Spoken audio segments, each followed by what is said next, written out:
Active recall വഴി പഠിക്കുന്ന കാര്യങ്ങൾ നിങ്ങൾ പെട്ടെന്ന് മറന്നുപോകാത്തത്. മിക്ക വിദ്യാർത്ഥികളും പുസ്തകം വെറുതെ വായിക്കുമ്പോൾ ടോപ്പേഴ്സ് പഠനത്തിൽ മുന്നിലെത്തുന്നത് ഇത്തരത്തിൽ ആക്റ്റീവ് റീകോൾ ഉപയോഗിച്ച് പഠിക്കുന്നതുകൊണ്ടാണ്. 8. ശുചുര്യൂക്കു. ശുചുര്യൂക്കു എന്നത് യാതൊരുവിധ ശല്യങ്ങളുമില്ലാതെ ദീർഘനേരം ആഴത്തിൽ ശ്രദ്ധ കേന്ദ്രീകരിച്ച് പഠിക്കാനോ വർക്ക് ചെയ്യാനോ ഉള്ള കഴിവിനെയാണ് കുറിക്കുന്നത്. ഏകാഗ്രത നശിപ്പിക്കുന്ന മൊബൈൽ ഫോൺ, സോഷ്യൽ മീഡിയ, മറ്റു ശബ്ദങ്ങൾ എന്നിവ പഠിക്കാനിരിക്കുമ്പോൾ പൂർണ്ണമായും മാറ്റി നിർത്തുക. ശല്യപ്പെടുത്തുന്ന വെബ്സൈറ്റുകളും നോട്ടിഫിക്കേഷനുകളും ബ്ലോക്ക് ചെയ്യാനായി ഫോറസ്റ്റ് അല്ലെങ്കിൽ കോൾഡ് ടർക്കി തുടങ്ങിയ ആപ്പുകൾ ഉപയോഗിക്കാവുന്നതാണ്. പഠിക്കാനിരിക്കുന്നതിനു മുൻപ് അല്പം നേരം മെഡിറ്റേഷൻ ചെയ്യുന്നത് നിങ്ങളുടെ ശ്രദ്ധ പൂർണ്ണമായും ഒരു കാര്യത്തിലേക്ക് കേന്ദ്രീകരിക്കാൻ വളരെയധികം സഹായിക്കും. തുടർച്ചയായി ഈ രീതി പരിശീലിക്കുമ്പോൾ നിങ്ങളുടെ ശ്രദ്ധ ഒരു മസിൽ പോലെ കൂടുതൽ ശക്തമാകുകയും നിങ്ങളുടെ മാനസികമായ കരുത്ത് വർദ്ധിക്കുകയും ചെയ്യുന്നു.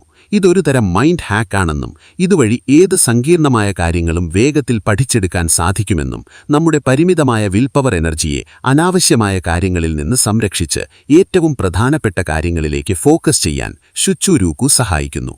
8. നെമാവാഷി. ഒരു മരം നടുന്നതിനു മുൻപ് നിലമൊരുക്കുന്നതിനെയാണ് ജാപ്പനീസ് ഭാഷയിൽ നെമാവാഷി എന്നു പറയുന്നത്. പഠനം ഒരിക്കലും ഒരു ഭാരമാകാതിരിക്കാനും അതിലെ സമ്മർദ്ദം കുറയ്ക്കാനുമായി ജാപ്പനീസ് വിദ്യാർത്ഥികൾ ഉപയോഗിക്കുന്ന മുൻകൂർ പ്ലാനിംഗ് രീതിയാണ്.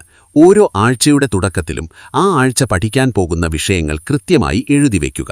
ഓരോ ദിവസവും രാത്രി ഉറങ്ങുന്നതിനു മുൻപ് അടുത്ത ദിവസം എന്താണ് പഠിക്കേണ്ടത് എന്ന് കൃത്യമായി തീരുമാനിച്ചു വയ്ക്കുക. ഒറ്റയടിക്ക് എല്ലാം പഠിക്കാൻ ശ്രമിക്കാതെ വലിയ ലക്ഷ്യങ്ങളെ ചെറിയ സ്റ്റെപ്പുകളായി വിഭജിക്കുക. ഇത്തരത്തിലുള്ള കൃത്യമായ പ്ലാനിംഗ് നിങ്ങളുടെ പഠനത്തിലെ സ്ട്രെസ് ഗണ്യമായി കുറയ്ക്കുകയും കാര്യങ്ങൾ എളുപ്പമാക്കി പഠനത്തിൽ സ്ഥിരത നിലനിർത്താനും സഹായിക്കും. നാം നേരത്തെ ചർച്ച ചെയ്ത സമയത്തിന്റെ കണക്കെടുപ്പും വിൽപവറിന്റെ സംരക്ഷണവും പോലെ തന്നെ നിങ്ങളുടെ വിലപ്പെട്ട സമയവും ഊർജവും ഫലപ്രദമായി ഉപയോഗിക്കാൻ ഈ പ്ലാനിംഗ് സഹായിക്കും. 9. The rule of 3. തലച്ചോറിന് താങ്ങാവുന്നതിലുമധികം ഭാരം നൽകാതിരിക്കാൻ ജാപ്പനീസ് വിദ്യാർത്ഥികൾ ഉപയോഗിക്കുന്ന ഒരു പഠനരീതിയാണ് ദ റൂൾ ഓഫ് 3. ഒരു ദിവസം 3 പ്രധാന വിഷയങ്ങൾക്ക് കൂടുതൽ പഠിക്കാതിരിക്കുക എന്നതാണ് ഇതിന്റെ അടിസ്ഥാനം. രാവിലെ കഠിനമായ വിഷയം. ഉറക്കമുണരുമ്പോൾ നിങ്ങളുടെ തലച്ചോറ് ഏറ്റവും ഫ്രഷായിരിക്കുന്ന സമയമായതിനാൽ പഠിക്കാൻ ഏറ്റവും കഠിനമായ വിഷയം രാവിലെ തന്നെ തിരഞ്ഞെടുക്കുക. ഉച്ചയ്ക്ക് ശേഷം ഇടത്തരം ബുദ്ധിമുട്ടുള്ള വിഷയം. ഉച്ചയ്ക്ക് ശേഷം പഠിക്കാനായി ഇടത്തരം ബുദ്ധിമുട്ടുള്ള ഒരു വിഷയം തിരഞ്ഞെടുക്കുക. വൈകുന്നേരം എളുപ്പമുള്ള വിഷയം. വൈകുന്നേരം റിവൈസ് ചെയ്യുകയോ അല്ലെങ്കിൽ നിങ്ങൾക്ക് പഠിക്കാൻ ഇഷ്ടമുള്ള എന്തെങ്കിലും കാര്യം തിരഞ്ഞെടുക്കുകയോ ചെയ്യുക.